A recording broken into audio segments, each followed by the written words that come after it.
Where is Channing? What is Channing doing? I don't know. Call him. All right, we can get started without him. Do Shannon really call himself the wine lord, though? You don't know what he calls himself. Like, he doesn't know what he calls himself, to tell you the truth. Okay, I didn't know that. The wine. Yeah. That's interesting. Yeah, it's interesting. Shut up. You guys like each other? I fuck with her. Yeah, I fuck with her. Absolutely.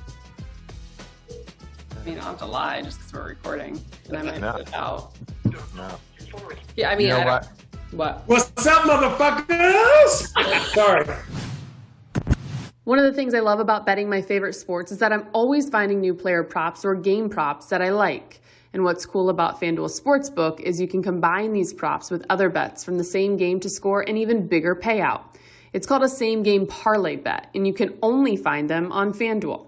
Switching over to the Major League Baseball, the Seattle Mariners play the Texas Rangers tonight. I like the Seattle money line, minus 166, and Kyle Seager to hit a home run at plus 290. If we combine those bets into a same-game parlay, a $1,000 bet would win $3,982.76 at plus 398 odds. FanDuel is so efficient, it is easy to place your bet fast during a game if you see a trend you like. My friends love betting on FanDuel Sportsbook. It's #1 sportsbook in America, if you didn't know. And hey, when you win, FanDuel pays your winnings in as little as 24 hours. Just download the FanDuel Sportsbook app today to create a same-game parlay and use promo code ROADTRIPPIN at sign-up. New users get their first bet risk-free up to $1,000. That's $1,000. And FanDuel will refund you up to $1,000 back in site credit if you don't win. That is promo code ROADTRIPPIN, so they know I sent you. Disclaimer: 21 and older and present in Colorado, Iowa, Illinois, Indiana, Michigan, New Jersey, Pennsylvania, Tennessee, Virginia, or West Virginia. First online real money wager only. Site credit is non-withdrawable and expires in 14 days. Restrictions apply. See sportsbook.fanduel.com for details. Gambling problem? Call 1-800-522-4700 for Colorado, 1-800-BETS-OFF for Iowa, 1-800-9-WITH-IT. Indiana, 1-800-270-7117 for confidential help in Michigan, 1-800-GAMBLER in New Jersey, Pennsylvania, Illinois, or Virginia. Tennessee Redline, 1-800-889-9789 Tennessee, or visit www.1800gambler.net in West Virginia. Don't get stuck doing the same old workouts. Making progress towards a future you means overcoming new challenges. Fitbod creates a fitness program that continually adapts with new exercises and dynamic intensity that adjust to how you're progressing. So you'll be challenged to meet your goals at your own pace. Listen, there's no perfect body that everyone can achieve, but what we can do is continually become a better version of ourselves. No workout is one size fits all. Fitbod creates a fitness program that continually adapts to you. So stay challenged with new exercises, pacing, and intensity based on where you are and where you want to be. Doing the same old exercises is boring. Good gracious. Man, Fitbod has all new exercises all the time, and it'll actually help you keep sight of your progress and motivate you even more. To me, my favorite part of the app is that I love working out at home, but I also like going to the gym, and I can take this app to both places. My favorite and best benefit of this app is that I don't need to think. The app tells me what workout to do. I do it. I feel better. I fit in my jeans. I got my hot dad bod going. We're all good. Fitbod understands that the path to achieving your best looks are different for everyone. Fitbod creates a program based on your unique body, experience, and environment to their algorithm that uses data and analytics to help you build on your last workouts to maximize your results. Whether you're exercising 3 days a week or twice a day, every workout is scientifically proven to be better than the last. Fitbod workouts are balanced to avoid overworking muscles with varied exercises to keep you sharp. No equipment, no worries. Fitbod has body weight routines for those looking to get fit at home. Fitbod is super easy to use and even has HD video tutorials to make learning new exercises a breeze. Personalized training can be tough on a budget, but Fitbod is only $9.99 a month or $59.99 a year. Sign up now and you'll get 25% off of your membership. Pick up the pace on your fitness journey with Fitbod today, and your future self will thank you. Get 25% off your membership at fitbod.me/roadtrippin. That's 25% off at fitbod.me/roadtrippin.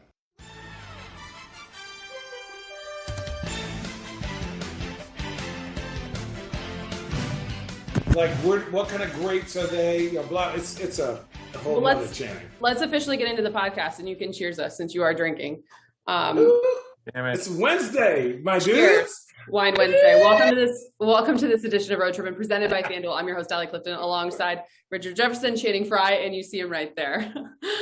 When don't you see him? He is the one and only Big Perk, Kendrick Perkins. I would argue that these are probably the three most easily willing, chill, hilarious, debatable people that you'll ever come across. Do you agree? No, I believe that I am. Yes. No. Yes, 100%. See, I will agree with you only to prove that I'm not a debatable person. So I'm going to agree with you.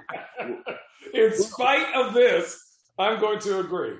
Well, Shannon, Allie, it's the difference between You debating. fucking say Channing. Say Channing. Yeah, he can't say it. You say Channing. There's a cha. Shut up. Look, it's the difference. Shut up? Did he just say shut up? Hey, Allie, it's a difference. I'm here, yeah. It's a difference between debating and hating, okay? Richard is a hater, and he knows it, right? He's just a hater. Like, yes. Listen, I am probably, top in categories. I'm like top 2 in like sure. five different hating categories. Funniest hater, quickest hater. Oh yeah. Like Most unreasonable.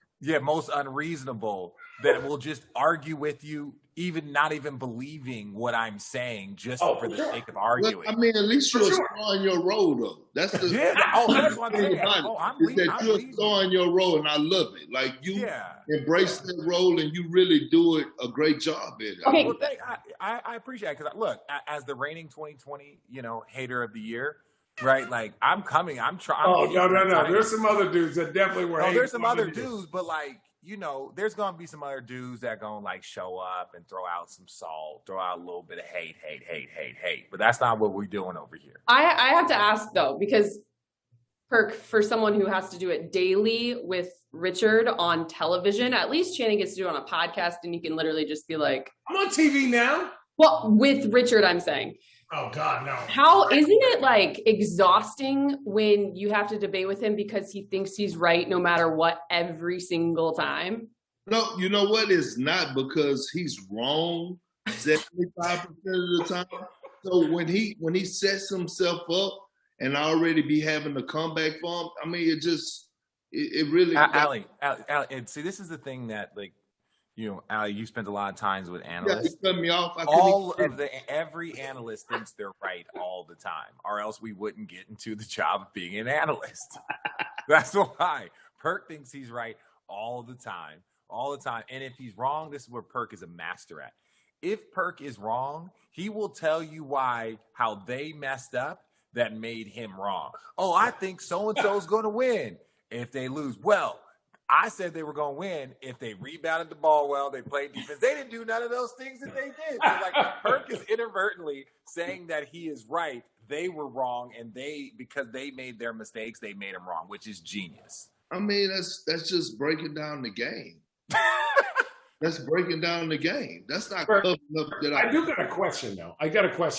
Because I think when we interviewed you, you were just tipping your toes in the thing.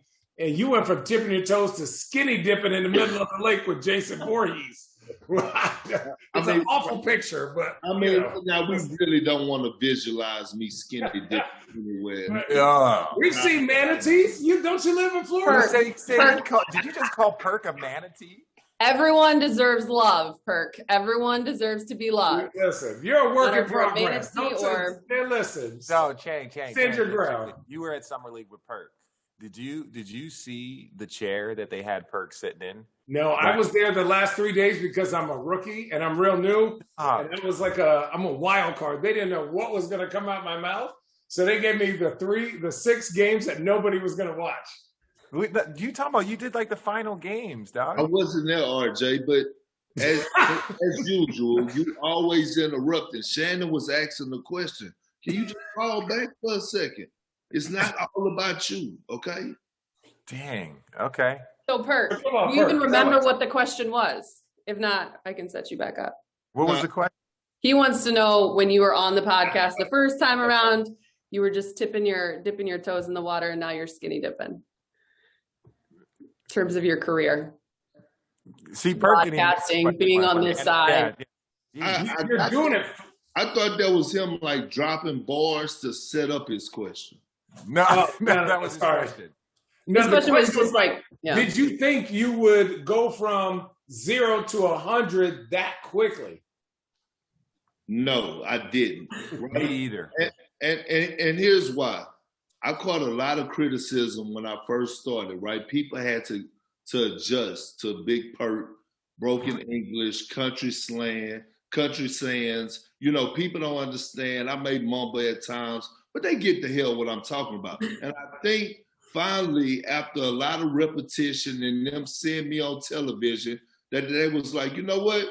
Perk is who he is, and he do be speaking facts. And he's going to speak. He's going to speak his mind. He's not going to hold back, and he's going to stand behind what he believes in. So I just think that it took me a lot of reps. Right, I had my ups, I had my downs, and I just kept working on it. Like I would really catch myself in the bathroom, looking in the mirror, prepping on certain things. Especially, were you fully clothed? Were you clothed? Why is that? Why is you even worried about that? He was singing. You're so beautiful. I'm thinking like RJ. That's like me asking, do you shower with a shower cap on? You see what I'm saying? Hang on, T.O. I need a 20-second timeout. Hang on, I need a 20-second timeout. Perk, how long did it take you to think of that? What? Richard showering with the shower cap on. Like 5 seconds. Well, that's not 5 seconds, but we get what you're trying to say. Yeah. 5 seconds is this. 1, 2. It took him like 2 seconds. Thanks for clarifying, Channing. You're welcome. Oh, okay, Perk. So with that said, we actually reached out to a bunch of our listeners, and we had some questions that were sent in. We're going to handle a lot of them at the end of the podcast. But along these lines that Channing just asked, DJ Hella Yella actually asked, what was one of your biggest misconceptions going into media after your playing career? That was going to be easy. Well, first of all, you have to break this down in layman's terms, okay? I didn't go to college, Allie, so you have to... You didn't? No, I didn't. You have to break this question down in fluid terms for me, what DJ Yella is trying to say. So what is he really trying to ask me? You got it, Rich. No. Show that Arizona education. You got it. No, he's trying to ask you what was the one thing that when you got into the media surprised you in your transition? What was the thing that surprised you the most? Like, oh, like shit. You know what? I thought it was just watching the games, going on television, and just talk about what you saw the previous night. And then I've learned, and I've like so many reporters, so many analysts, so many journalists have earned my respect because of the time that they put in. The 5 o'clock production meetings, staying up late on the computer, doing their homework, whether it's researching stats, numbers, or whatever the case may be. I have a lot more respect for people that are in this industry that grinded to get where they are. So I think that's the one thing that caught me by surprise was the preparation that everyone puts in. That's why I have the utmost respect for every reporter, every journalist that's out there today, because people don't understand. I had to tell someone it's really working like a 9 to 5. And you may only work 6 hours. Oh, you gonna work 6 hours? They gonna keep 6 hours. You gonna work 6 hours? It's just like the production meeting is just, and each show is different, right? So I learned that as well. To get up, you got 2 minutes to say what you got to say. Sometimes you may only have 45 seconds. first take. You're gonna debate, but I learned not to throw all your jabs and hooks out there first. That you got to keep some in the chamber to be able to counter what somebody's gonna come back at you with, because it's a debate show. On the jump, it's more friendly. You could be outspoken, but if you get on there with RJ, you got to be prepared to go back and forth. Right? So that's like what I learned the most that caught me by surprise. Just I got a whole nother level of respect for all the journalists, reporters, everybody that's in the media industry. Richard, what's your answer? Allie and I had talked about it at times. It's the cadence. Like me and Perk do all of those things. And then, like Perk also has to do like the Sports Center hits. Like I don't do as many Sports Center hits where it's like, give us the quick 30 seconds, or we're going to ask you these 2 questions in 2 minutes, and you're going to do that on multiple Sports Centers. So you add that, and there's a different cadence to everyone. For me, the extra cadence that I have to learn is calling games, which Channing, you got your tone in. And ladies and gentlemen, Allie Clifton called the last 2 Sparks games. So you Allie? Yeah, Allie called right? I need my money. It was on NBA TV last night. So she's calling national. Okay, Allie. So, but the cadence of calling a game now. And when you're sitting next to, like, when you're doing a studio show, it's all the kind of the same. It's just your seconds. But when you're sitting next to Mike Breen or Ryan Rucco or Mark Jones, like, you got to learn their cadence also. You got to learn when they get in and out, how long you have. And then obviously you have to break down the game in very, very quick bites, commercial breaks, like all that shit. It is so hard. That's why, like, when people always want to, talk trash about, the commentators, I'm like, man, y'all don't understand how much work. They don't like nobody. No, they don't like nobody. They don't like nobody. Everybody feel like they could do better until they have to get in front of that TV, that camera, right? Yeah. And even like I got a lot of love for doing a draft show, and then some people hate it. Like some people in the industry, like a guy by the name of Jeff Goodman, right? He can't. Jeff Goodman's trash. You know who Jeff Goodman is? Who? That was the guy that tried to chime in on the Lute Olson situation. Yeah, like he's a damn hater, right? And what he didn't realize is that he tried to come at me sideways about the draft. But what he didn't realize, all he does is focus on college kids, high school kids, and that's his thing, is the draft.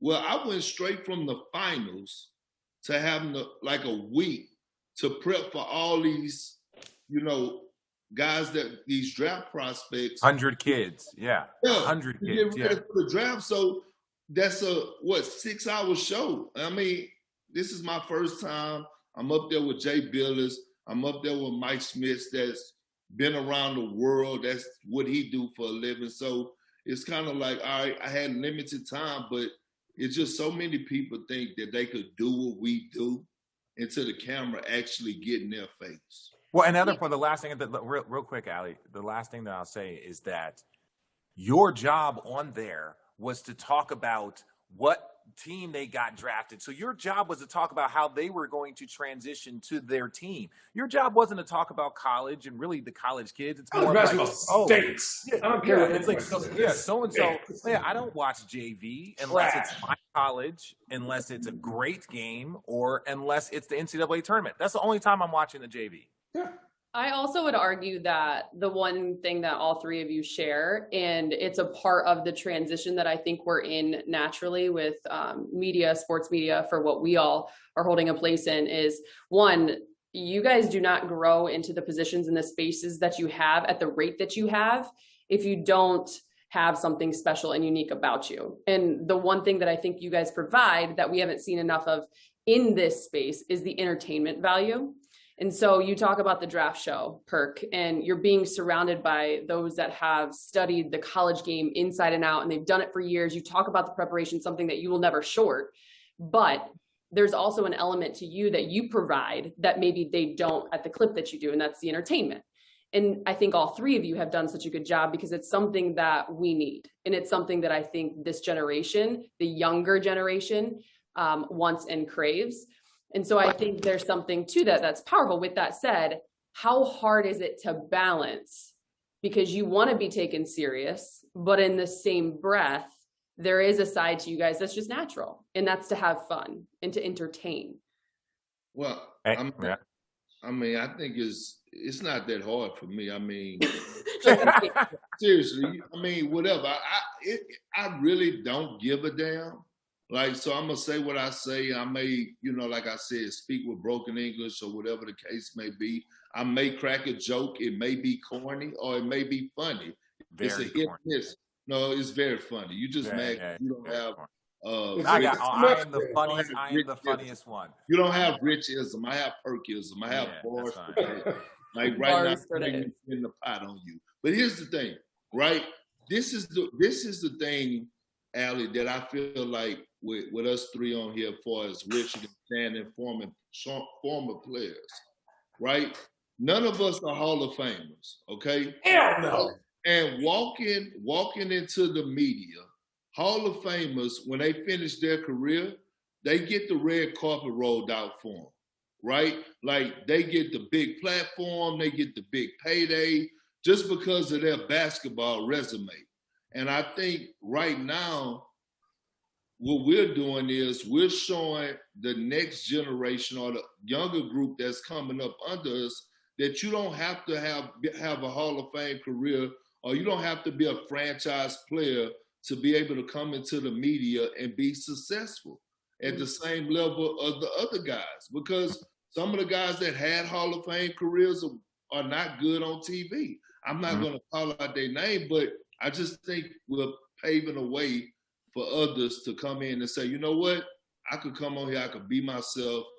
I don't have to do this. I could be myself, and I don't have to have this type of resume in the NBA to be successful in the media game. Can I say this? Some of the best people to listen to when it comes to sports are the people that have been through every situation. They've started, they've won, they've lost, they've got DMPs, they got hurt. They're empathetic to every situation. And so, like, but there's a sense of humility, right? So when I was doing my games, obviously I'm cracking jokes 90% of the time because basketball is fun. And at the end of the day, I can only talk. If I was on the bench, how I'm talking is exactly, without the cuss words, how I would talk on the bench. So if you're on my team, I remember, I think yesterday they shot 6 air balls. I was like, I'm thinking in my mind, damn, are we having an earthquake? What's up with these kids? But like, it's funny. You're playing in an NBA game for your life, right? These kids are getting their opportunity and they're shooting up air balls. And so like, I know what they're thinking because I've been there. You've been there. Rich has been there. So I'm trying to make it lighthearted. So it's not as serious as you think. Like, even though you missed one, you got 18 points already. You just shot a whatever shot.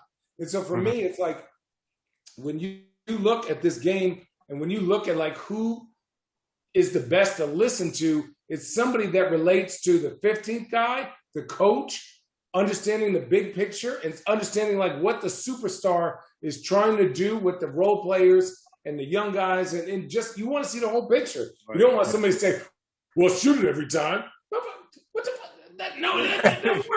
That don't work. But also, Allie, like, for instance, Allie just called a game. Allie, how much prep did you have for your... I was just about to ask it. Yeah, how much prep did you have to do for these 2 games? And knowing that you cover the WNBA, but you don't cover the WNBA as well as as much as you cover the NBA. It's like Perk watches college basketball, but he doesn't deep dive into it. It's like Perk working out. He worked out, but he don't work out. He don't work out. Like Richard is a 1, I'm a 5, Perk is a 10. Well, I will say this, like my motto with anything that I do is that lack of preparation will not be the reason why I fail. Oh. So I will prepare, I will over prepare. And half the time, as you guys know, calling games, you don't even use 90%. You'll use about 10% of the actual preparation, the numbers, stats, etc. I will say when the W started, what? No, go ahead. So I don't when the W started this season, I knew that I wasn't coming on board until after the Olympic break. But you still have to dial in. You have to watch the games, right? That's the familiarity. Well, I knew that my first game was the first 3 after the Olympic break. I have been to Glendale for the first time in my life. I have sat in traffic just to get to practice. I have been to Arizona 9 times in the last 4 days. On the call with Coach Fish. I've been on the call with the Dream head coach. You talk to the opposing. All I've done this week is Sparks. This is the first break that I've got. Now, granted, I have Sunday, Tuesday, Thursday. It is a lot. But as all of us know, there is nothing worse than being put in a position on live television and not being prepared, not knowing where to go next, not having an answer. That anxiety, respect, like I say this with the utmost respect to anxiety and those, that is what will get you kicked out of this profession. Yeah. That's within. Matt Weiner is the best. Because like Summer League, especially the last 3 days, they be getting people about the street to come hoop. So like their list, we had to ask the media people, who's playing on this list? They were like, no. Add these guys. We're like, we don't even know where these guys come from. So it's like, obviously the NBA is not like that. But Summer League is like, hey, some games somebody hurt, we got to go scoop somebody up from Lithuania, and he just gonna have to play 48 minutes tonight. And it's just like, but it is. What'd you think of it, Channing? It was your first time calling games. Something that I found it early in my like the first contract I signed was with the Yes Network to call games and do some stuff. What'd you think of it? Like, now again, you were in Vegas. Now imagine showing up an hour before the game, 90 minutes before the game, sitting down, doing your kind of prep, your work, calling the game, and then walking out as soon as that game is over. It was nice. That was nice. But I had to do back-to-backs. Yeah. So that was tough. My butt hurt and my hips were tight. I got tight hips. I'll be doing Peloton. Shout out Peloton. Give me a sponsor. So, okay, good. The great thing about it was when you're in the studio, you see like a helicopter view of what's going on. You see the big picture. You're looking at other games. When you're in the game, dude, something clicks. Mm-hmm. You're there where you're like smelling the popcorn. You're hearing people, somebody's mama behind you. That's right, baby. Get his ass. They yelling and shit, Like you feel all that like kind of energy. You can kind of, I don't know what Richard gone. And then I'm here. My computer's. No, so for me, I love that and seeing all the people that I haven't seen before, and since I retired was pretty amazing. Seeing all my ex-teammates, like coaches, GMs, like everything. You're like, damn. And so for me, when I call the game, I try to call it fair, but I also try to call it in a sense of what I want to do is basketball should be fun. And players, I think nowadays, and I'll probably get roasted for this, I think are a little too sensitive about what we say in the moment, right? So if I say that's a trash shot right now, there people think that I'm saying he's a trash player. I've won a championship. I played with 1A, 1B, greatest player of all time. I played with 12-something Hall of Famers. I know what good basketball is supposed to be. I may not be a Hall of Famer. I know what good basketball is supposed to look like. I may not be right all the time.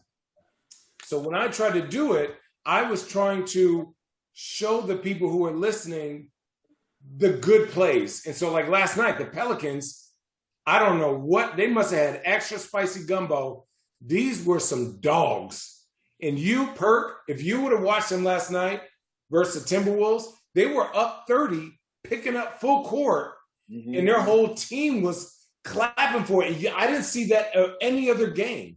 So that's a culture builder that I'm like, as a player, how can that transfer over to the real like NBA? And I'm excited to see that. So like, let's watch that. I don't care about the score. You got guys that are 15, 16, 17 on the bench in Summer League, picking up your 1A, 1B guys, and, for the Minnesota Timberwolves.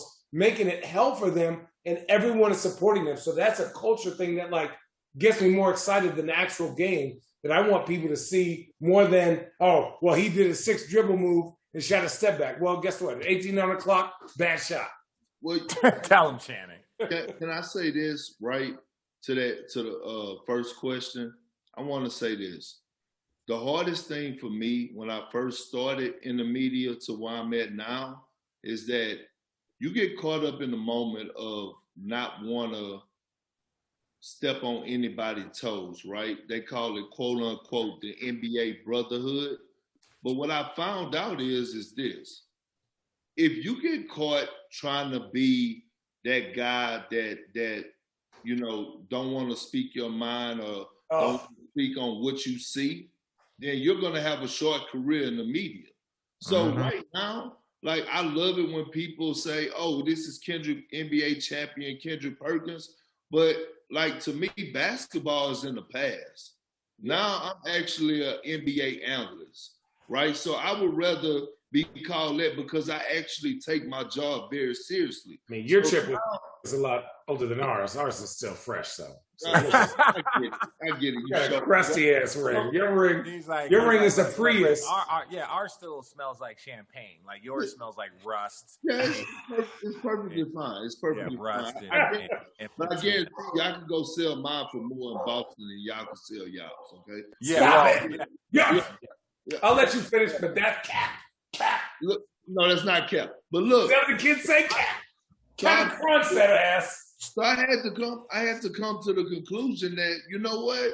Look, if I lose friends behind basketball talk or something that I've said on TV about moves that were made or plays that were made or guys playing bad or whatever the case may be, then they wasn't my friend anyway. Because a real friend would know that I have a job to do.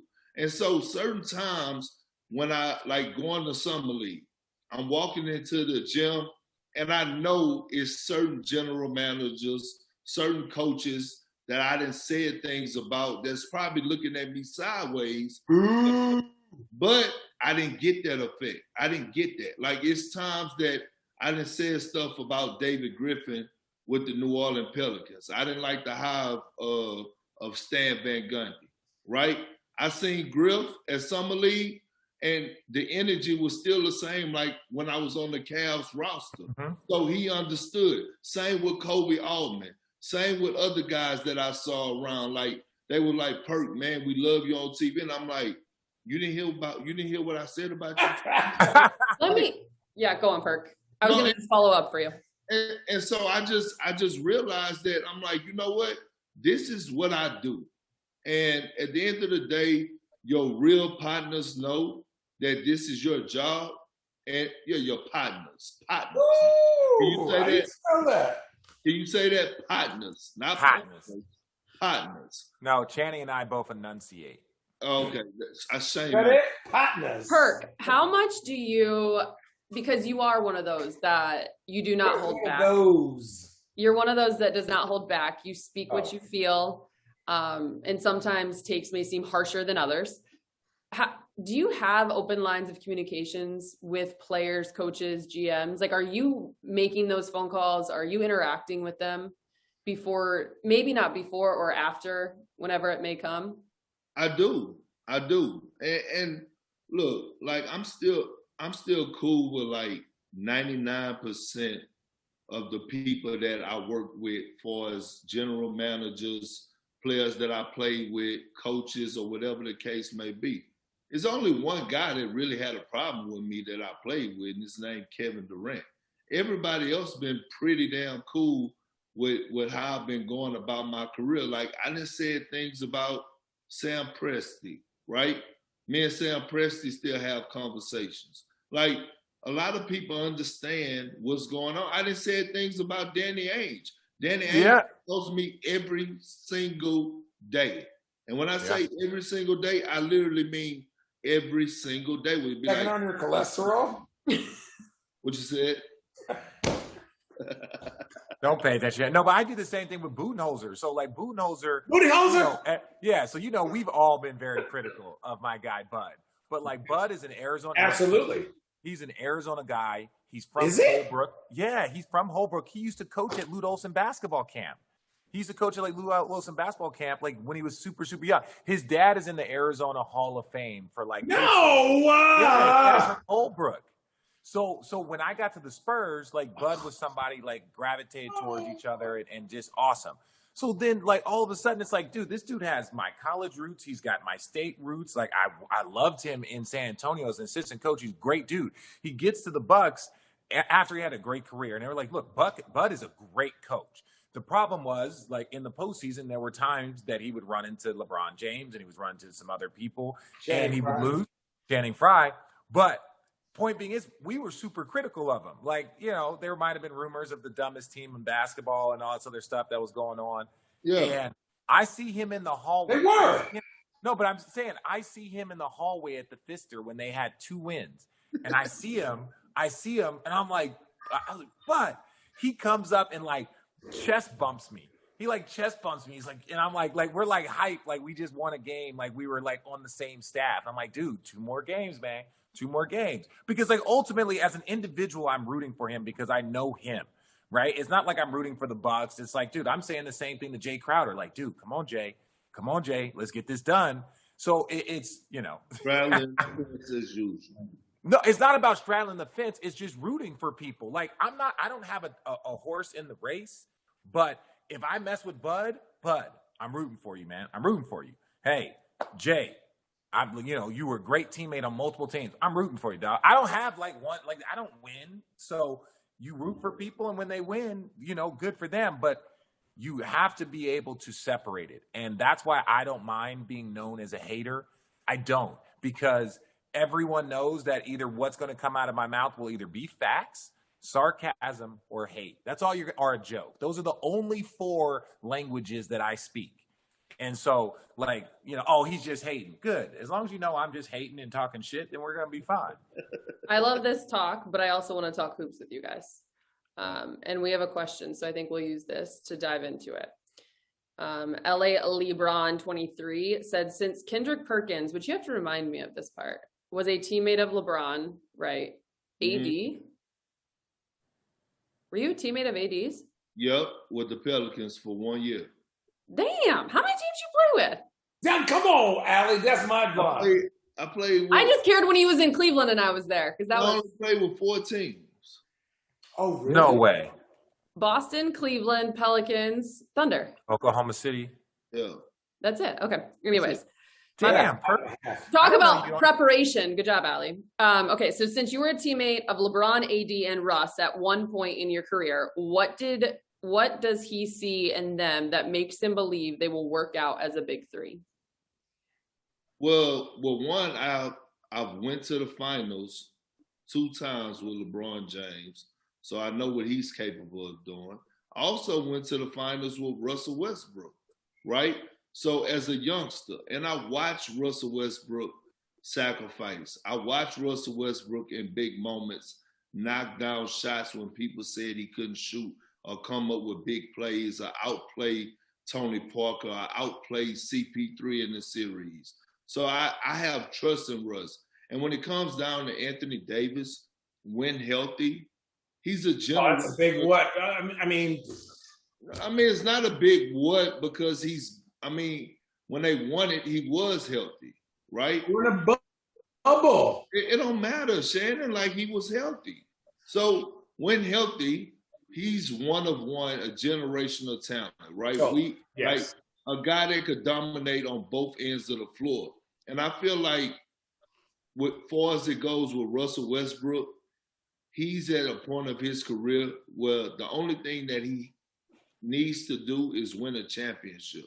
And I feel like going team up with LeBron, going over there with Anthony Davis, I feel like Russell Westbrook will let his pride go, and he will do the necessary things just to win. And we have to go back and look. Just think about this. When he was with the Houston Rockets, right? And the Houston Rockets at one point were playing arguably the best basketball in the NBA when they traded Clint Capella, Russell Westbrook was dominating in the paint so bad that he was putting up Shaq-type numbers. Russell Westbrook tore his quad muscle. He shouldn't have even been playing in the playoffs.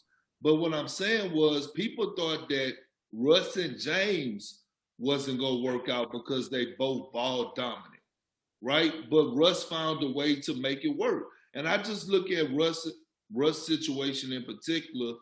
He's going to sacrifice. He's going to play with a chip on his shoulder. He's back in LA in his hometown. He wants to win a championship. He wants to prove that, okay, y'all said I didn't get it done with Kevin Durant, but let me show you that I can get it done with LeBron James. Ooh, you think he really hangs on to that? Oh, Russ? Yeah. Absolutely. Russ is one of those guys that he remembers everything. Like, you remember when Damian Lillard waved bye to him? It was a whole year later. He was in Houston, and he waited for Dame in a regular season game, and he went to work on Dame in the Portland Trail Blazers, and he said after the game, wave bye to that shit. So yeah, it don't matter. It don't matter. I don't care. You know. Well, listen, we both know the truth. Yes, we are glad that Russell. Like, this is separate from your point, but like, Russ, I don't care how many times you cook him in the regular season. What Dame did was one of the coldest, most cold-blooded things we've ever seen. But so, yeah, I'm not knocking no, that. no, I know. I'm point. just more just saying, like, you didn't really get him back though, Russ. Yeah, but if you pull up their numbers side by side, their head-to-head matchup in their career. Oh, I'm not saying that like. Are we gonna pull up stats? Are we gonna pull up one of the greatest shots in playoff history? Bye-bye. Stop it, Perky Lurky. Don't do this. Also, I was listening to you. I don't agree with you. I love Braun. I love AD. I like Melo. I like Russell Westbrook. It is 2021. No, there's not enough balls to go around. Pause. Yeah, Channing, we're gonna disagree because I disagree. Channing, I don't know. But listen. Have you guys watched? I don't know if you're drinking wine. I don't know if you're drinking MD 2020. I don't even know if you're drinking moonshine right now. But please rethink before you talk. Okay, think this over before you. Now, you want to start this over again? No, I don't. Okay, so it's 2021, and it's 2021. And it's not enough basketball. Let's talk about the three best teams during the regular season. We'll just talk the regular season. Yes or no? Yes. Go ahead. No, I mean you're already gonna say no. That's in the playoffs. It's a big what if. This old ass team has to make it 82 games to the playoffs. Oh, I don't think. See, okay, Chang. But my thing is this: 82 games. It doesn't matter for this team.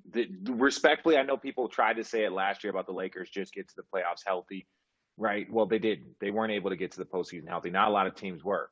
So I think that the 82 games, I think they'll get through the 82 games. They're going to get through the 82 games. It's can they get to the end of it healthy, one. And are they going to be a top 4 team in the West? Yeah, I think if they're healthy. But this again, that's been so much that Channing, let's rephrase this. I don't think they're a top okay. Team. No. I'm saying let's say it this way. Let's assume health for every team. Oh, health for every team. This team wins a championship. Well, they're not better than Brooklyn, but yeah, we'll argue that point. They're not better than Brooklyn, but okay, that's so what I'm saying. So, Channing, argue that. If we're gonna say you're just saying that you don't think they will be healthy because if they are healthy, they're the best team. I don't think they are built. I think defensively they'll be good. I think their floor spacing is going to be crappy. I think if you look at the what do you mean the floor spacing, Perk? Floor You're a spacing, big man. bro. Floor spacing is so overrated. Now, yes, it is. It is so overrated, and we just keep spending. Perk, how is it overrated? Listen, let me tell you. Look at the team who won a championship. Look at the last 10 teams that won a championship. The Milwaukee Bucks. Bucks. Best floor spacing in the NBA. The Milwaukee Bucks just won a championship, and PJ Tucker, Drew Holiday, and Chris Middleton was hitting the ball so hard off the side of the glass, I started ducking from my hotel room. Look, Were it's they in the right Giannis- spot? I'm not talking about they need to make it. Listen, He's always in it. No, come on. Floor spacing is more important than making the shot. Oh Okay, Perk, go. Perk. I'll let you go. Come on. Go ahead. I'll let you go. I'm not going to argue with you. I'm a Turner guy. Listen, I'm not what gonna I'm argue with saying is, Frye, listen, Frye. When you think about the guys that get paid the big bucks, that's the guys that take you home when it matters. Okay. When it comes down to a possession by possession game, the guys that get paid the big bucks are going to take you home. So when you look at a guy like Giannis, when Drew Holiday in Game 6, Chris Middleton, PJ Tucker, none of those guys were nowhere to be found. Who took them home? Giannis. Giannis took them home. They have a player with the Lakers that could possibly do that in Anthony Davis. Like everybody keeps saying that he's old, but let's not act like Anthony Davis can't put up a stat line of 40, 20, 5, and 5 steals and dominate both ends of the floor. Let's not act like we haven't witnessed Anthony Davis do those type of numbers when they won their last championship. Russell Westbrook is only 32. Mm-hmm. He still has Anthony Davis, by the way, is one of the 4 youngest on the Lakers. So can I say this? Stylistically, is maybe what my point is. Russell Westbrook was on the fastest team in the NBA last year. They were top 5 in points, Washington Wizards. They were the worst defensively. So they said, score your points so we can score ours. You could check that stat. It may be right or wrong, but that's what I think. He was playing with 4 G Leaguers that nobody wanted. So, here's my point. And he still Russell Westbrook needs to play on a fast-paced team. That is in the Lakers. What? Does he not? No. It's not true. That is not true. Guys. No, wait. Really quickly. The pace that Russell likes to play at, which I think will actually help take some of the pressure off LeBron, who at times can be a one-man fast break. It'll take the pressure off. And this is one thing that where I had talked about it a ton, that I thought that the Lakers, if they would have gone the Schroeder, KCP, bring everybody back route, which they had a very good team. They had a very, very good team. You know, if not for injuries to Bron and AD, that was a team that basically won the championship the year before, minus, some of the bigs like Dwight and JaVale. Point being is this. LeBron can't carry you for 82 games in a postseason. He needs help. Fair. Anthony Davis can't carry you because he's always broken down. You bring in Russell Westbrook, if healthy, then when Bron needs to take a break, you got Russell and AD. When AD needs to take a break, you got Bron and Russell. When Russell needs to take a break, so that's why I'm assuming that. When has Russell ever asked to take a break though? Like his motor don't work like that. No, he do. I'm talking about if you. I know he does. That goes to show that you haven't been watching the Wizards. That you didn't watch the Wizards play. The Wizards were one of my favorite teams to watch last year. You better stop it. Well, it should have known that him and Scott Brooks had the relationship that Russell Westbrook would come out 6 minutes to go in the first quarter. He would play the next 8 minutes in the second quarter, and he would rest for 2 minutes, and he would come back the last. How the hell do you know this shit? It's the same rotation as Dirk. Does work. Are the Lakers, if healthy, the team to beat? Are they the favorites? Yeah. Oh, no. Of the entire NBA? It's Brooklyn and the Lakers. Brooklyn is one. But who's the favorite when it comes to the two of them? I mean, Brooklyn. If health is like this, y'all tripping. Perk, you just said it. You find it hard to believe that someone could beat the Lakers in a 7-game series. You just said it the other day. Yeah. Oh Lord, have mercy. I'm sorry. Okay, you on that yak tonight. I don't know. I'm on wine. You on the yak. Okay. So Perk has been very vocal. He has stated why and his take on the Lakers, whether it's here or socially. You guys are just sitting here saying, no, you're crazy, you're yak, you're both. Okay. I'm not saying he's crazy. They're not saying that the Nets have got better at the center position. They're not saying none of this. Like, Dwight Howard is still the best backup big in the NBA. Dwight Howard is still one of the most athletic bigs in the NBA. Still today, at the age of 30, are you arguing that? The Brooklyn Nets, with all due respect, and I love the addition of Patty Mills off the bench because Patty Mills is like a better version of Malik Monk, right? So let's just talk about that. And I like put that shrimp on the barbie. Yeah. But, all day.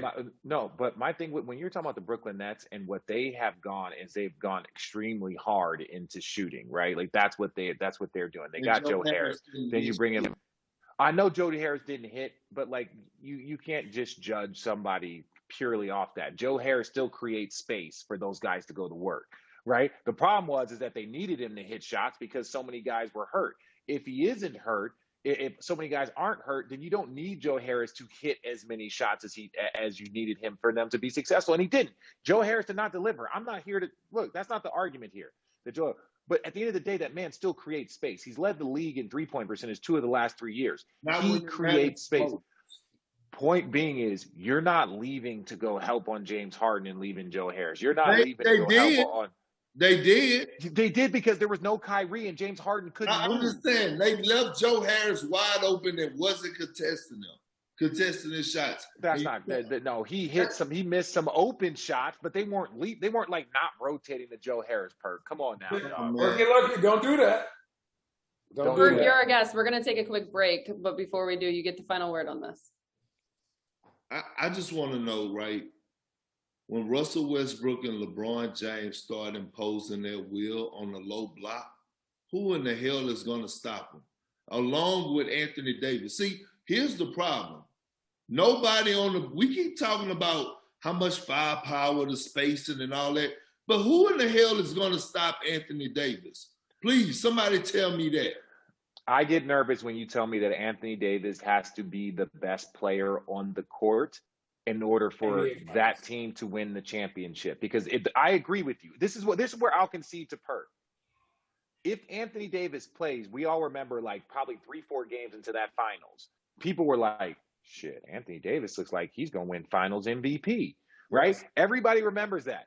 And that's why the Lakers were dominant, because Anthony Davis was playing like the best player in the series. Not LeBron, not Jimmy Butler, not Bam. It was Anthony Davis. If Anthony Davis plays, mind you, Bam was hurt too. If Anthony Davis plays like the best player or plays like a top 3 player in that series, the Nets don't have an answer. The Nets don't have an answer for Anthony Davis. Like they don't, like unless they just shoot the lights off. But that being said, Perk, I don't feel like I can count on Anthony Davis being a top 3 player in the world in the NBA Finals when the moment is needed the most. Okay, I'm going to say this, Allie. Okay? I'm going to say this. Just know. You better not be addressing me and talking to Allie. No, I'm just saying. Okay. Look at me, talk to him. Anthony Davis. Listen to me, talk to him. Anthony Davis. Look. Allie, Anthony, hang on. I cannot hear what he's saying. Anthony Davis, what? He doesn't say a lot. He don't talk noise. You know this, right? Mm-hmm. He don't say a lot.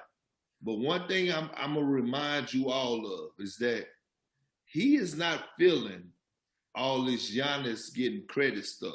So I'm thinking, me personally, that Anthony Davis is going to come back next year on a whole nother mission. You can fix your face all crazy if you want to over there looking like a little Labrador or something. And on that note, we will carry on this conversation on the flip side, answering viewer questions. This episode of Road Trippin' is brought to you by Bourbon Time. Even if you don't have a traditional 9-to-5 schedule, there is no denying that this past year has changed the way that work and rest intersect. Without a designated office to come home from, we're missing that natural break in our days. Our friends at Jim Beam recognize this phenomenon and they want to help us out. Beat the burnout and start blocking off the hour of 6 to 7 p.m. as your me time, where you can do what you love for you and only you. And what better way to spend my me time than with my feet up, enjoying a nice smooth glass of Jim Beam. So let's make the idea of bourbon time a reality. Join me in reclaiming 6 to 7 p.m. as the happiest hour so you can do whatever it is that makes you happy. And if that involves a glass of bourbon, remember to drink Jim Beam responsibly. Jim Beam Kentucky Straight Bourbon Whiskey, 40% alcohol by volume, copyright 2021, James B. Beam Distilling Company, Claremont, Kentucky. One of the things I love about betting my favorite sports is that I'm always finding new player props or game props that I like. And what's cool about FanDuel Sportsbook is you can combine these props with other bets from the same game to score an even bigger payout. It's called a same game parlay bet, and you can only find them on FanDuel. Switching over to the Major League Baseball, the Seattle Mariners play the Texas Rangers tonight. I like the Seattle money line, -166, and Kyle Seager to hit a home run at +290. If we combine those bets into a same-game parlay, a $1,000 bet would win $3,982.76 at +398 odds. FanDuel is so efficient, it is easy to place your bet fast during a game if you see a trend you like. My friends love betting on FanDuel Sportsbook. It's #1 sportsbook in America, if you didn't know. And hey, when you win, FanDuel pays your winnings in as little as 24 hours. Just download the FanDuel Sportsbook app today to create a same-game parlay and use promo code ROADTRIPPIN at sign-up. New users get their first bet risk-free up to $1,000. That's $1,000. And FanDuel will refund you up to $1,000 back in site credit if you don't win. That is promo code ROADTRIPPIN, so they know I sent you. Disclaimer: 21 and older and present in Colorado, Iowa, Illinois, Indiana, Michigan, New Jersey, Pennsylvania, Tennessee, Virginia, or West Virginia. First online real money wager only. Site credit is non-withdrawable and expires in 14 days. Restrictions apply. See sportsbook.fanduel.com for details. Gambling problem? Call 1-800-522-4700 for Colorado, 1-800-BETS-OFF for Iowa, 1-800-9-WITH-IT. Indiana, 1-800-270-7117 for confidential help in Michigan, 1-800-GAMBLER in New Jersey, Pennsylvania, Illinois, or Virginia. Tennessee Redline, 1-800-889-9789 Tennessee, or visit www.1800gambler.net in West Virginia. Hey Road Trippin' fam, did you know that Fitbod creates a fitness program that continually adapts with new exercises and dynamic intensity that adjust to how you're progressing, so you'll be challenged to meet your goals at your own pace. There's no perfect body, we all know that everyone can achieve, but what we can do is continually become a better version of ourselves. I feel like I personally am getting stronger, faster, thanks to the personalized training. I normally get bored of workout routines. It's actually my in general lifestyle. I get bored very easily, and especially after a week or two.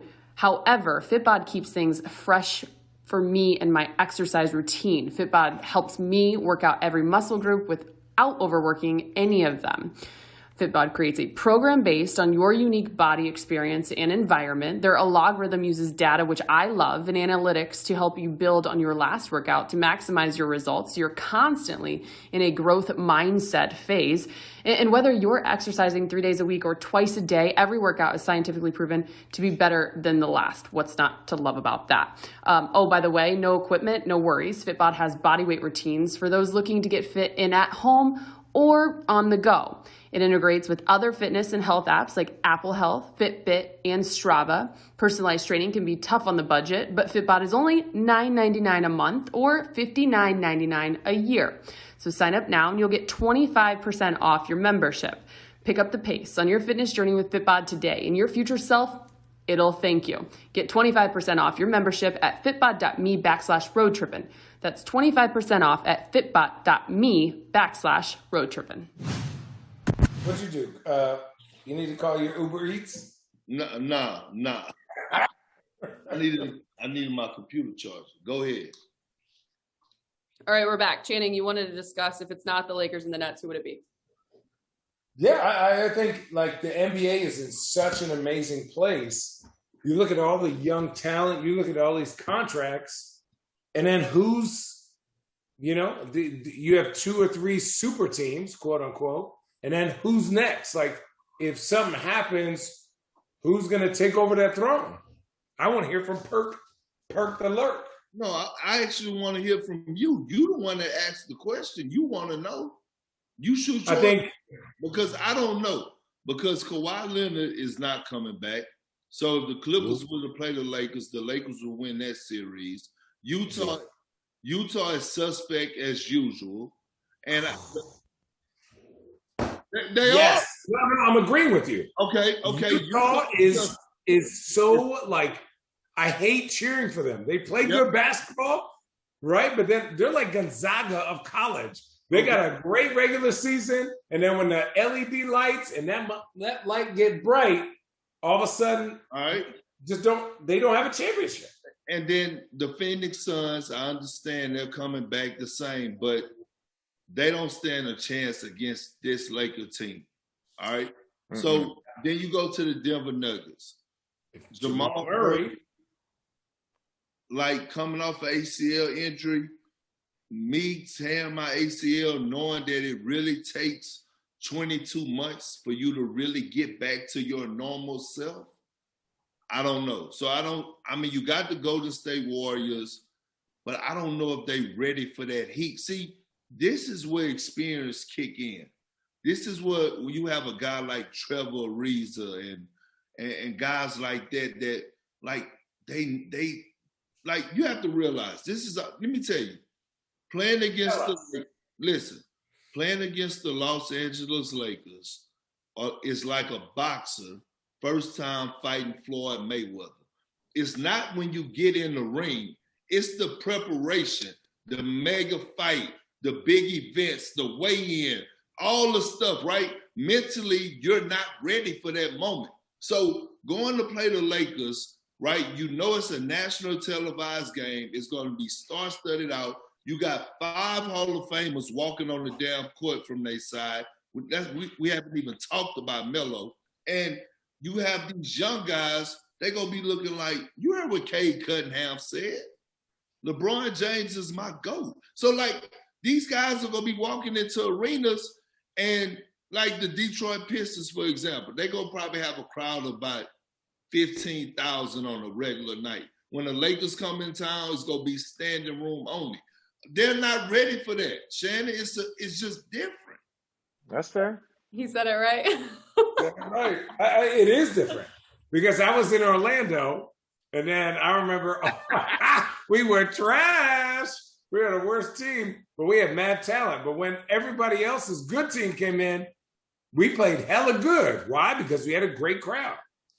Yeah. But man, I would say my 3 would be Phoenix, Golden State, and Denver. If something happens health-wise to the Lakers, I think those 3 teams are hungry enough. I would say Golden State, Phoenix, then Denver. Then Denver. Can I ask y'all this? Yes, please. Ask. Who has the better chance of getting knocked off? The Nets or the Lakers? I feel like the Nets have the better chance of getting knocked off in the Eastern Conference than the Lakers do in the Western Conference. If we're assuming 100% health, I could see the Nets. I could see the Nets getting bumped just because shooting can come and go. You can be off. You can jam a finger and not be injured, and like your shooting you just ain't right. Where the Lakers do have just size and physicality where they can just like, hey, we're not shooting the ball well, but we're going to beat you up. We're going to out-rebound you. We're the Milwaukee Bucks did. That's what we're going to do. So, like, to me, when you have multiple ways to beat a team, it's just a tweak harder to take them out and upset them. Because, like, let's say they're like a team is shooting the ball well and the Lakers aren't. They're like, all right, screw this. Well, we're just going to defend and do it that way. The Brooklyn Nets really have one way to beat you, and that's pure firepower. Remember, so if guys aren't shooting well or something happens, they could lose to a team like the Bucks or to a Philadelphia 76ers team that's loaded or somebody like that. Remember when the narrative was that shooting won't win championships or being able the game has changed. Yeah. But that's when the Warriors did it, right? So to my point though, are the Nets the best as assembled now offensive firepower team that we've ever seen? By far. So then my point here is every how can that not? I still think to me, I don't know. There's just something to me that says the best way for the best. This is gonna be the best brand of basketball was the Golden State Warriors when they had Dre, Steph, Clay, and KD, because the ball movement and the spot up shooters, and say whatever you want, all three of those guys can create off the dribble for themselves. Like Klay Thompson ain't James Harden or Kyrie Irving, but like you're not just gonna stand in front of Clay and he's not gonna jab you to the left, step back, do something. Like Clay's got one-on-one work. Make no mistake on that. He's not just gonna dribble it 12 times, and he's 6'7". So my thing is that I still think that the Golden State Warriors offensive team is a smidge better because there was more ball movement and not as ball dominant play with the Brooklyn Nets. But the Brooklyn Nets are just a fraction below them from a style of play standpoint. That's where I think they Here's fall. an honest question, is a random thought. I love the idea of the Chicago Bulls. Are they top 5 in the East this year? No. Ooh, even with DeMar DeRozan? Yeah, I think they're 6 or 7. I think they're 6 or 7. 6 or 7. I wouldn't say top 5. So who's your 5? Nets, Bucks? Bucks, Miami, Philly. You got Philly. Hawks, Heat. Philly, Hawks, Heat. What about Heat? Yeah. Oh, Boston. I like Boston. Boston? I don't know. I'm still not sold on Boston, but I think Boston. I know you're a Boston guy, but come on, man. No. Look, I give Boston the business, but what I'm saying is that you still have Jason Tatum, Jaylen Brown, right? You add Dennis Schroeder. You did pick up Al Horford. Look, I know it's not Al Horford. Look, I know it's not Al Horford of old, but Shannon. Shut up.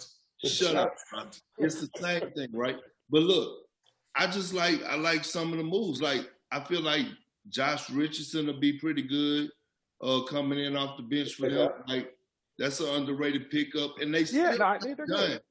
And they saved like $18 million that they could use right now in case they might want to go get a Buddy Hield, because the way that Davion Mitchell is playing, he's almost forcing Sacramento to make a decision. He's special. My least favorite team is the Washington Wizards right now. Really? Least favorite team. They have surpassed the Kings and Knicks as the teams that frustrate me the most, because the Knicks are they're a well-oiled machine right now. I like the Mitchell kid from the Kings. I think he is you say a culture builder as a rookie because the way he plays, he's like a Marcus Smart, where he plays so hard on the defensive end. He's physical. He loves to take the challenge, and that can inspire your teammates, because one, you got a guy that can put out a flame. You got a guy that can freak up the intensity. So I really like what the Sacramento Kings have done, with the option that they had. But if the Washington Wizards don't figure out what they're going to do with Bradley Beal, like that part, and I know Bradley Beal doesn't want to leave. I understand that, but you're just sitting there with an All NBA player. You're not going to win anything. He's going to win enough games that's going to take your draft pick from possibly 2 or 3 to like 8 or 9. So you're really kind of in between. Nobody really wants to sign with you as a free agent because your team is in limbo. You have a guy that you can get either an all-star or like number 1, number 2 type picks in 4 and some assets and build again. Very similar to what they did with Oklahoma City. Don't tell me letting go of Russell Westbrook, letting go of Paul George and trading those guys to start over. What is Washington doing? You don't have enough. John Wall and Bradley Beal, when they were younger, weren't enough, but they were young. So you're like, we're going to keep riding this out. We have a great backcourt. But now he gone, Russell gone. You got, and I'm not like advocating for him to leave a situation, but that shit is, if they don't trade him, they're never going to make it ever anywhere currently the way they are like constructed. Like you're not going to find somebody to add next to Bradley Beal that's going to turn you into a second round, third, possible conference finals opponent or like team. Allie, I got a question for you. Yeah. So like being on the women's side of things, right? Seriously. And like getting in, like, cause, you know, obviously we, you know, me and Richard experienced some things that happened with our, you know, in our job. And I just want to know, like, women are like, do y'all uplift each other? Do y'all try to bring each other along? Do y'all have haters? Do y'all, you know, like, I just want to know what's going on the women's side of things. And this is a serious question. RJ, you looking at me crazy, but I really want to know because, you know, I just feel like certain times I be looking and it's just like, I done watch, you know, women reporters, women, you know, analysts, they done walk by each other, don't speak to each other. I just want to know from your side, Allie, is it hard? Like, you know, do y'all stay with a certain group? Are you in your own lane? Like, how is it? It's a serious question.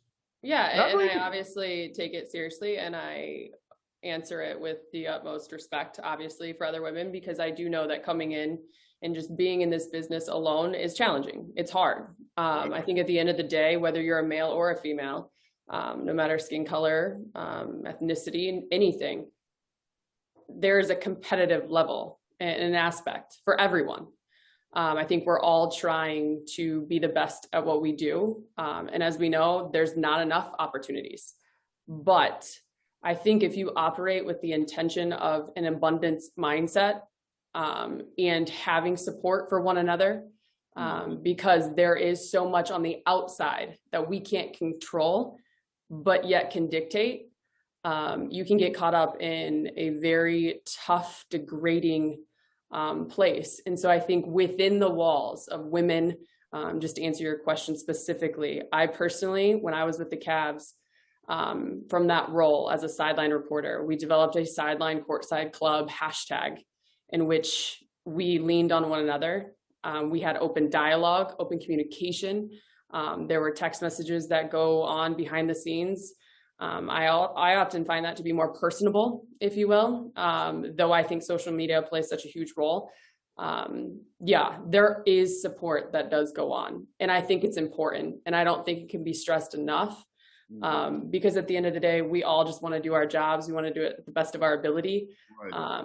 And with distractions of not wanting to support one another, what service are you doing?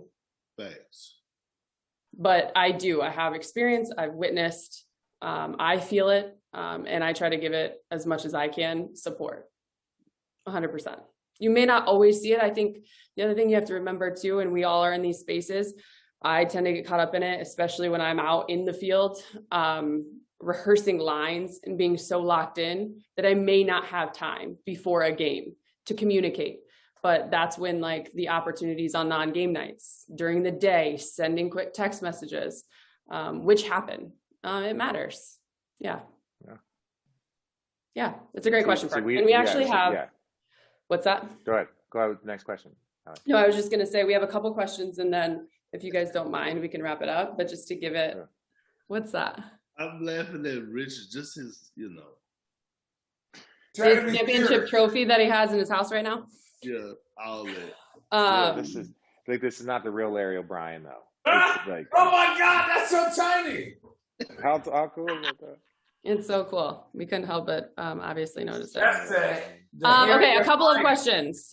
Ole IZ, Perk, what made you come up with Carry On?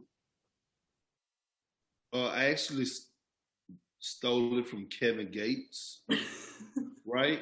I used to follow Kevin Gates and he would say it for a while. He'd be like, Carry On. I was like, okay, cool. I like that. And so when I start putting something out there that I feel like is bold or something that I really mean, I start putting Carry On. And then when I feel that every time. But every time you say something, isn't bold. Yeah, I know. And that's why I put Carry On. But then I started using Carry On and it was kind of like, okay, even if I tweet something, I'm gonna put Carry On. But if I really feel something, it's Carry the hell on. Exactly. I've noticed. You ever given it Carry the fuck on?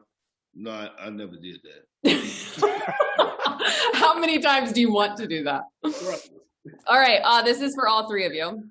Carson A. Merck. Which former opponent or teammate would each of them box in a celebrity boxing match? Like, just a former celebrity? Which, didn't you say today, Richard, that you beat someone up? No, I got into a fight with Kenyon Martin. What? You've already done it. And you're alive? No, because it was more of like, we were referencing the KD Draymond thing and how they had that thing. And it's like, then, the both of them referenced, and again, like, let them speak their truth. And our job is to somewhat interpret it and trying to get other sides of the truth. But they were like, well, they set us down and blah, blah. And it was the same thing. Me and Kenyon got into a fight in Portland after a game. Next day, like, both of us in Byron Scott's office, he wanted to talk to us about what the fuck is going on. We went to his room, and he just like, I want to make sure that this is cool. There's no lingering. And me and Kenyon was like a big brother to me. And so I just like, it really was a misunderstanding. It was a misunderstanding. Kenyon put his hands on me. He shouldn't have done that. But like, even to this day, we became stronger. And to this day, he's one of the most respected teammates that I have ever had. So like, when they were talking about, well, only me and KD can fix this and blah, blah. And it's like, well, okay, well, why didn't you fix it? Right. And obviously it didn't get fixed if he left. So is this really on Steve Kerr? Is this really on Bob Myers? That to me was just like, at no point in time in any bit of their conversation was it like, you know what? There are some things that I wish I did differently, but the way they handled it didn't help. Right? And that was the part that I just didn't hear enough of. Didn't Jordan punch Steve Kerr? Steve Kerr got punched by Jordan, and then Jordan reached out to him in the car, and then Jordan hit him with a pass for the game win. I mean, that's how part you of do it. in old school. But if I had one guy, and he's not even my former teammate, but he feel like that I talk shit, and I feel like he talk shit, it's Draymond Green. Like, if I had to get in the ring and really put these paws on somebody, it would be Draymond Green. But I really think he don't want that smoke. And history tells me that he really don't want that smoke. Somebody's going to clip just that part. Yeah, Chang, who do you want to fight? What referee? Is it Bob Delaney? Is it Dick Bavetta? Like, who is it? No. Low-key, Richard. I'm throwing hands at Richard. I'm throwing these things. Bing, bing, bing. I'm jamming the shit out of Richard. Look, I'm gonna listen, look, bing, bing. Look, you gonna say what? Bing, what? All I'm gonna say is don't let. No, I'm not. I'm gonna interrupt you the whole time. Don't let the enunciating fool you, Channing. Like, growing up in South Philly, growing up in South Central LA. I have been into more fights than you, Channing. If you really think, because I'm 7 foot, I'm actually bigger than people. They don't want this. My dad, rest his soul. Was a South Philly guy, born and raised. Left there when he was 35, and that is boxing. That is boxing country. So me and my two brothers, that's what first boxing class I ever got. He taught us about a jab. He taught us about a hook shot. So Channing, if you wish. If you want that, I don't think that. If I lose to somebody, I gotta know you. When I lose or you lose, I'm gonna pick you up. We're gonna get our cheese and we're gonna go party together. I don't want to have to try and kill you like when we box. I don't like those feelings, because if I honestly hate you, I'm stacking my boxing gloves with weights. And I'm throwing nasty jabs, and I'm trying to put you night-night. That's literally illegal. You can kill. Can we make this happen, please? No. Kurt, can you send a tweet out right now and make this happen, please? Richard and Channing. One thing I've learned, right? This is the thing. You can't just, like, from watching these celebrity boxing matches and stuff like that, you can't just jump out there and think that you could fight and jump out there. Like, we've learned that you just need to leave people alone. But would you do it? What's your rate? What would you do it for if you were offered? If I was offered, it depends. Like if it's Draymond who I call it, I do it for $500,000. What? Yeah, $500,000. I get in the ring for $500,000. Stop it. Yeah, I mean, because it would be a beautiful thing to see. Actually, really. How many days would you have to be on that salad, no soda diet? Nah, because I mean, my setup with my oat. Man, look, I don't even want to get into it. You set up with your oatmeal, what? Not, but my overhand right. Listen, Shannon. And you got knocked out. I'll be the first to text you. Oh no, you got knocked up out. Shannon, I would tell you to bet your house on. He just got it remodeled too. These hands are so official, it's crazy. Perk, we love when you come on our podcast. Will you continue to come on our podcast? Absolutely. Look, I'm all good with it. I'm telling you, I'm all good with it. These two at the bottom be tripping, all right? And straight tripping. I'm at the top. I swear, I promise after look, Allie, I appreciate it. Y'all call me on anytime. But look, I cannot wait for the Lakers to win this championship because I'm going to put Shannon, I'm going to put RJ, and I'm going to put Braun all on the group message, and we're going to run this episode back. We're going to run this episode back. No, that's what we're going to do. We're going to run this episode back. Let's run it back in Vegas. Wait. Let's go to Vegas and be in person. Okay. Oh, so sorry you won. Oh. Yeah. Hey, I love you With guys. that said, we want to thank the Wagner family of Camus Vineyards for always supplying us with all of that wonderful wine that we love sipping on here on Road Trippin'. So shout out to Camus and Perk because we love you. We're going to send you a couple bottles. Oh, I appreciate it. In the words of empty. Carry the hell on. That's another edition of Road Trippin'.